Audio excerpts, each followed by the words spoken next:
Hello everyone, today we will discuss the topic of business communication. ये part 2 है। Part 1 पहले ही channel पर upload हो चुका है। उसके अंदर हमने डिस्कस किया था meaning, nature, scope and objective. इसके अंदर हम डिस्कस करेंगे process, feature and advantages of business communication. Then we will start the process of business communication. Business communication का फर्स्ट पॉइंट है सेंडर। सेंडर के अंदर हम डिस्कस करते हैं the process of communication being with the sender, the person who transmits the message. यानी कि जो पर्सन मैसेज को सेंड करता है उसे हम क्या कहते हैं? सेंडर कहते हैं। ऑल दो आप लोग भी अपनी लाइफ में डे टू डे वर्क करते हैं, उसके अंदर आप क्या करते हैं?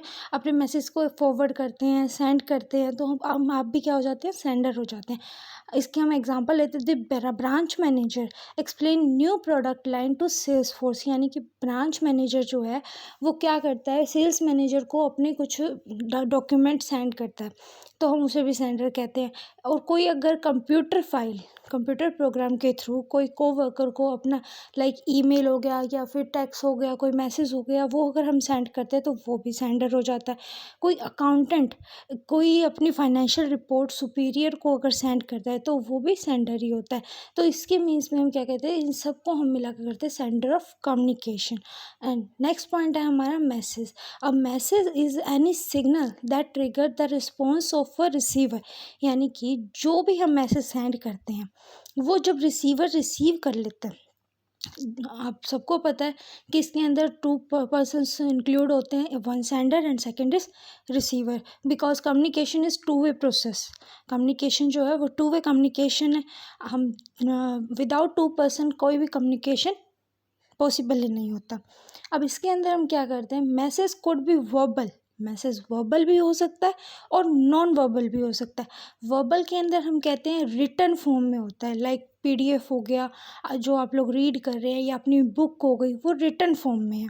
या फिर आपके व्हाट्सएप पे कोई मैसेज रिटन फॉर्म में आता है तो वो रिटन हो गया, वर्बल हो गया। और नॉन वर्बल मैसेज हो गया यानी कि आप फेस टू फेस इंटरेक्शन कर रहे हैं, आप उसकी बॉडी लैंग्वेज को जज कर रहे हैं, या फिर उसकी साउंड को सुन रहे हैं, या फिर हम ऐसा भी कह सकते हैं कि अगर आप लोगों के पास कोई रिकॉर्डिंग आती है, ओके, तो वो हम सुनते हैं, तो उसका क्या होता है? वो भी एक मैसेज ही होता है, बट वो नॉन वर्बल मैसेज होता है। उसके अंदर आपको रिटर्न में कुछ प्रूफ नहीं होता। Okay. And third point is encoding. The sender must choose certain word और non verbal method to send any international data message. ठीक है। इसके अंदर हम क्या कहते हैं? जो सेंडर है, मतलब जो आपने फर्स्ट पॉइंट पढ़ा सेंडर, कि sender send the message. Okay. अब हम वर्बली और नॉन वर्बली हमने सेकंड पॉइंट में पढ़ा कि मैसेज जो होता है वर्बल और नॉन वर्बल दोनों तरीके से सेंड होता है। अब एनकोडिंग के अंदर जो पॉइंट आता है वो इन्होंने कहा ओनली नॉन वर्बल होता है, यानी कि सिर्फ और सिर्फ एक्टिविटी होती है उसके अंदर। When the activity is called encoding. While encoding a message, one need to consider that content to include how the receiver will interpret it and how it may affect one relationship.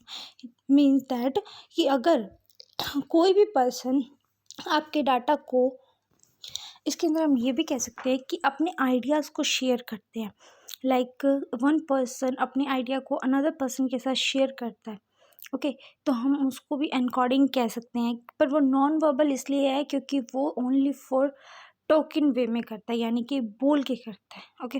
And the next topic is channel communication channel are the method that are used to communicate, such as phone call, text message, email and face to face conversation. Okay. इसके अंदर हम क्या करते हैं कि आप लोगों को मेनली ये सारा कुछ खुद ही समझ आ गया होगा, बट मैं आपको एक्सप्लेन कर देती हूँ।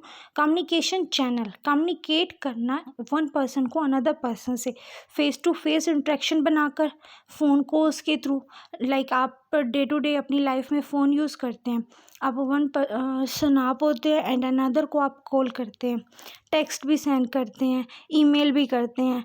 तो अगर हम ये सारी चीज़ें यूज़ कर रहे हैं तो हम क्या कर रहे हैं? कम्युनिकेशन चैनल क्रिएट कर रहे हैं। Communication channel can be categorise by their purpose, such as to be perform request, give feedback और बिल्ड रिलेशनशिप। अब आप फ़ोन किसी को भी कर सकते हैं, ओके। आप अपने फैमिली पर्सन को भी कर सकते हैं, आप बिजनेस पार्टीज़ को भी कर सकते हैं, या आप किसी को कोई रिक्वेस्ट करना चाहते हैं, आप उसे कोई टेक्स्ट मैसेज भी कर सकते हैं। ओके, तो हम ये जो सब डेली लाइफ में करते हैं तो वो क्या होता है, communication channel. The next topic is receiver. Receiver who receive the data. Okay, यानी communication process, the receiver is the listener, reader और observer, that is the individual. Okay, means that अगर आप किसी को कुछ भी सेंड कर रहे हो, वो उसको या तो आप किसी को भी कुछ शेयर करते हो, वो क्या कर सकता है, या तो वो अगर आप ऑडियो रिकॉर्डिंग भेजते हो तो वो उसको लिसनिंग कर सकता है, यानी कि वो लिसनर है। अगर आप उसे टेक्स्ट मैसेज करते हो तो वो रीडर है। और सबसे मेन वो ऑब्जर्वर तो है ही, क्योंकि वो लिसनिंग करे या रीडिंग, वो आपके थॉट को, आपकी आइडिया को, आपकी बात को वो ऑब्जर्व करेगा। ओके, दैट द इंडिविजुअल, वो सामने वाला पर्सन इंडिविजुअल ही होगा, क्योंकि वो अगर आपका ग्रुप ऑफ मेंबर नहीं है, मतलब कि ग्रुप ऑफ इंडिविजुअल का मतलब होता है कि अगर आप 4 पर्सन्स को अगर एक ग्रुप में इंक्लूड करके अपनी बात को रख रहे हो, लाइक कॉन्फ्रेंस कॉल कर रहे हो या फिर कॉन्फ्रेंस मैसेज कर रहे हो, तो उसके अंदर हम क्या कर सकते हैं, उसको वो ग्रुप ऑफ इंडिविजुअल्स होता है। बट अगर आप सिंगल कैंडिडेट को कर रहे हो तो वो इंडिविजुअल कहलाता है।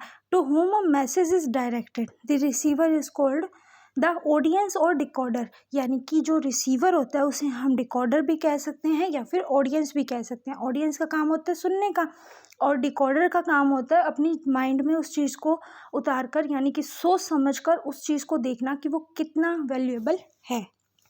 And the next topic is decoding.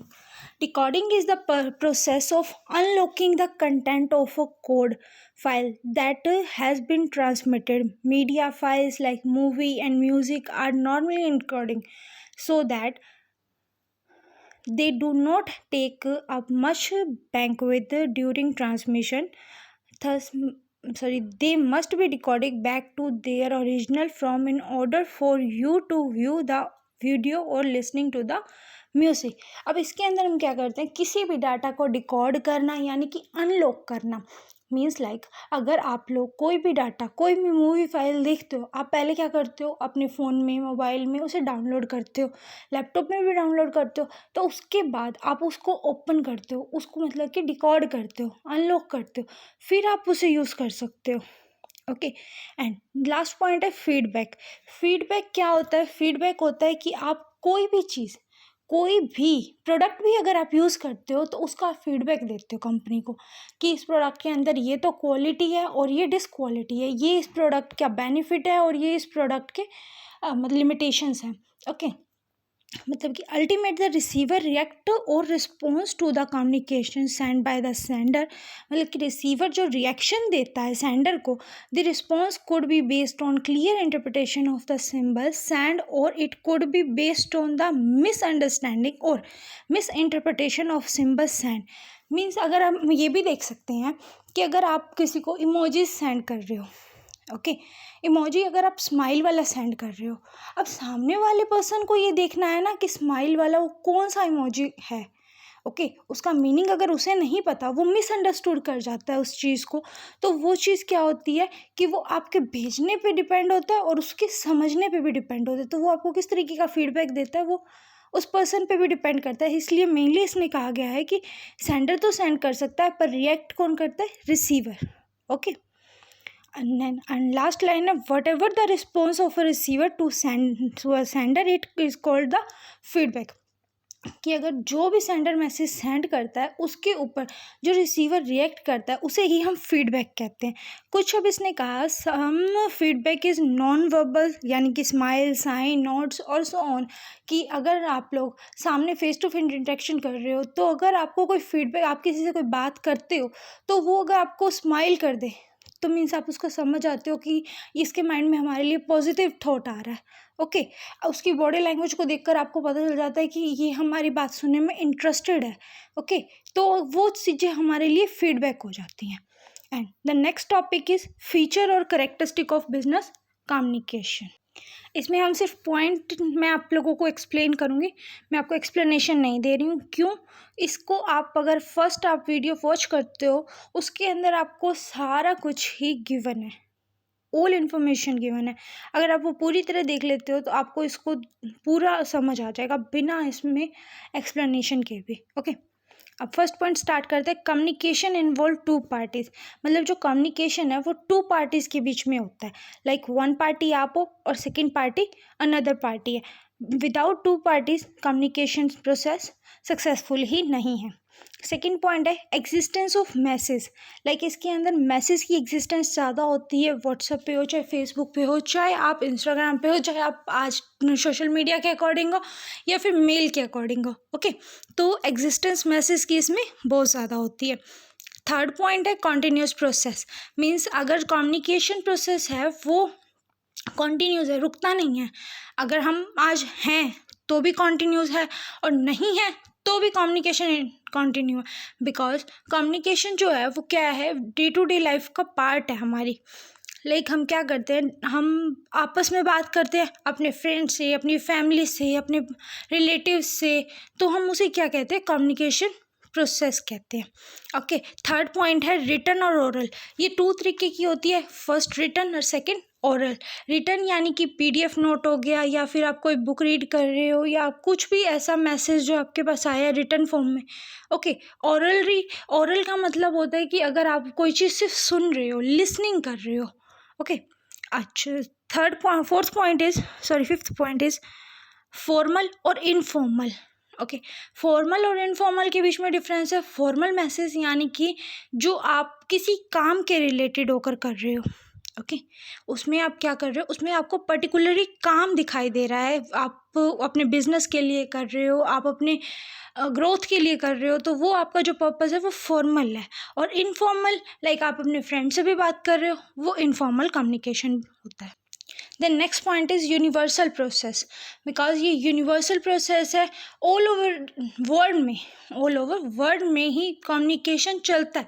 अब आप अपने पास बैठे बंदे से भी बात कर सकते हो, आप अपने दूर से भी बात करते हो, आप अपने रिलेटिव से भी बात करते हो, आप अपने नेबर से भी बात करते हो, आप अगर गो थ्रू हो रहे हो तो आप रोड साइड किसी पर्सन से भी बात कर सकते हो। तो ये यूनिवर्सल प्रोसेस है। ओके, आप किसी से भी बात कर सकते हो, आपको कोई बाउंडेशन नहीं होता, तो वो यूनिवर्सल प्रोसेस है। And the last point is social process. ये सोशल प्रोसेस भी हो सकता है। सोशल प्रोसेस कैसे है कि आप सोशली इसमें इंटरप्ट होते हो। अब सोशल का मतलब ये नहीं है कि आप डे टू डे वेलफेयर कर रहे हो। ओके, सोशल का मतलब ये है कि सोशल एक्टिविटीज़ में इन्वॉल्व हो आप। अब उसमें हम एग्जाम्पल के लिए ले सकते हैं कि आप अगर रोड क्रॉस कर रहे थे, ओके, आपको कोई अडल्ट पर्सन दिख जाता है जो कहता है कि मुझे रोड क्रॉस करा दो, या कोई बच्चा दिख जाता है जिसको आप रोड क्रॉस करा देते हो, तो वो आप सोशल वेलफेयर करो, तो आप उससे जो कम्युनिकेट करते हो तो हम उसमें कह सकते हैं वो सोशल प्रोसेस है आपका। And the next topic is advantage of business communication. Although इसमें भी हम पॉइंट्स ही एक्सप्लेन करेंगे, एक्सप्लेनेशन नहीं देंगे। एक्सचेंज ऑफ इंफॉर्मेशन, कि जो कम्युनिकेशन प्रोसेस है वो इन्फॉर्मेशन को एक्सचेंज करता है। ओके, आप अपने आइडियाज़, अपने थॉट को किसी और पर्सन के साथ शेयर कर रहे हो, तो वो क्या है, exchange of information. Achievement of goals, यानी कि अपने गोल्स को, अपने ऑब्जेक्टिव्स को अचीव करने के लिए आप अगर कोई काम कर रहे हो तो उसे आप क्या कहते हो, वो भी एक एडवांटेज है बिजनेस कम्युनिकेशन की। बिकॉज बिजनेस कम्युनिकेशन है, ये नॉर्मल कम्युनिकेशन नहीं है। नॉर्मल कम्युनिकेशन क्या होता है कि आप किसी से भी बात कर रहे हो, बट बिजनेस के लिए अगर आप किसी से स्पेसिफिक बात कर रहे हो तो उसके अंदर आपका एक गोल सेट होता है कि हम किस निश पे, किस टॉपिक पे हम उस पर्सन से बात कर रहे हैं, सामने वाले का क्या रिप्लाई है, हम उस सारी चीज़ों को अपने माइंड में सेट करते हैं। And the third point it enhancement of employee skill, मतलब अपने एम्प्लॉय की स्किल को भी एनहांस करते हैं। मतलब अगर हम उन्हें मोटिवेट करते हैं, हम उनसे कम्युनिकेट करते हैं, तो वो हम जो उनकी हेजिटेशन होती है हमारे लिए, वो धीरे धीरे कम होने लगती है। तो हम अपने एम्प्लॉयज़ की स्किल को भी इस तरीके इम्प्रूव कर सकते हैं। लाइक हम किसी और से आइडिया लेकर भी कर सकते हैं, और हम खुद उनसे भी आइडिया लेकर कर सकते हैं।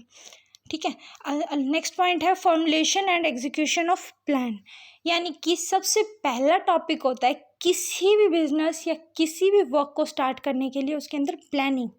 जो प्लानिंग है, अब आप आगे आओगे ना ऑर्गेनाइजेशन के अंदर, आप एक टॉपिक पढ़ोगे, प्रोसेस ऑफ ऑर्गेनाइजेशन, उसके अंदर आप पढ़ोगे planning, organising, directing, staffing and controlling. Okay, तो फर्स्ट पॉइंट क्या है? Planning.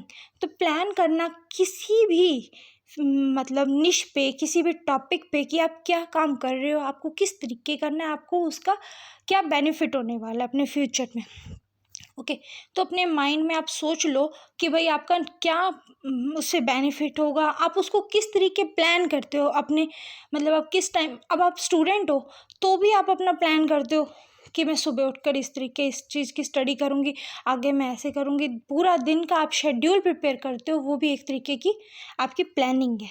And the next topic is direction to the subordinate, अपने सबॉर्डिनेट को डायरेक्शन देना।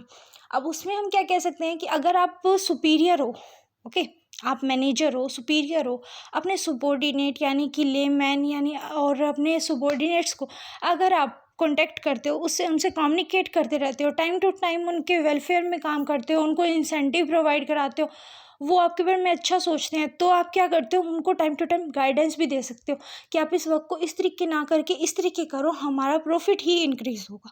ओके, अगर नेक्स्ट टॉपिक है फैसिलिटेट जॉइंट एफर्ट, यानी कि जॉइंट एफर्ट ऐसे होता है कि अगर आप अकेले किसी काम को कर रहे हो तो आपका उतना मतलब कि कहते हैं ना कंसंट्रेशन लगेगा और ना ही उतना एफर्ट लगेगा। अगर टू और मोर देन पर्सन यानी group of individual, group of peoples मिल के अगर किसी काम को कर रहे हैं तो उसमें एफर्ट भी ज़्यादा होता है। और उस टॉपिक के लिए अगर आप मानोगे, अगर आप 2 से 4 जने एक टॉपिक पे काम कर रहे हो तो उस प्रोजेक्ट में आपको खुद भी होगा कि उस इंसान ने इतना करा तो मुझे इतना करना है, मुझे उससे ज़्यादा करना है, या मुझे उस टॉपिक पे इतना डाटा क्रिएट करना है कि मैं अपने काम को बहुत अच्छे से कर सकूं। ओके, नेक्स्ट पॉइंट है मोटिवेटिंग एम्प्लॉयज़, अपने एम्प्लॉयज़ को टाइम टू टाइम मोटिवेट करते रहना, बिकॉज उनको इनकरेज करेंगे तभी हमारा वर्क अच्छे से चलेगा। नेक्स्ट टॉपिक है इंक्रीज जॉब सेटिस्फेक्शन, अगर हम अपने एम्प्लॉयज़ से अच्छे से कोरिलेट करेंगे, उनसे टाइम टू टाइम अच्छे से बात करते रहेंगे तो उनके माइंड में ये होगा कि हाँ हमें जॉब सेटिस्फेक्शन है, हमारा जो एनवायरनमेंट है वो फैमिलियर है। ओके, जब अगर उनका एनवायरनमेंट फैमिलियर होगा ना तो वो आपसे हेजिटेट नहीं होंगे, आपसे टाइम टू टाइम बात कर सकते हैं, अपने टॉपिक को रख सकते हैं, ठीक है, अपने आइडियाज़ को आपसे शेयर कर सकते हैं, तो उनका जो जॉब सेटिस्फेक्शन का फियर है वो चला जाता है। ओके, नेक्स्ट पॉइंट है मेंटेन इफेक्टिव लेबर रिलेशन, अब इसी से आपका जो लेबर का रिलेशन है वो भी इफेक्टिव हो सकता है। ओके, लेबर का जो रिलेशन है आपसे वो भी बहुत ज़्यादा इफेक्टिव हो सकता है, आप टाइम टू टाइम उन्हें मेंटेन कर सकते हैं कि हाँ आप इस तरीके वर्क करेंगे तो आपको ज़्यादा पे किया जाएगा, आपको इंसेंटिव भी मिलेगा, टाइम टू टाइम आपको बोनस मिलेगा। ओके, तो नेक्स्ट पॉइंट है making the employee aware to change, इससे आपके एम्प्लॉयज़ जो हैं वो चेंज के लिए भी अवेयर रहेंगे कि किसी भी टाइम कोई भी चेंज आ सकता है और हम उस करने के लिए कैपेबल हैं, हम उसको करने के लिए कैपेबल है।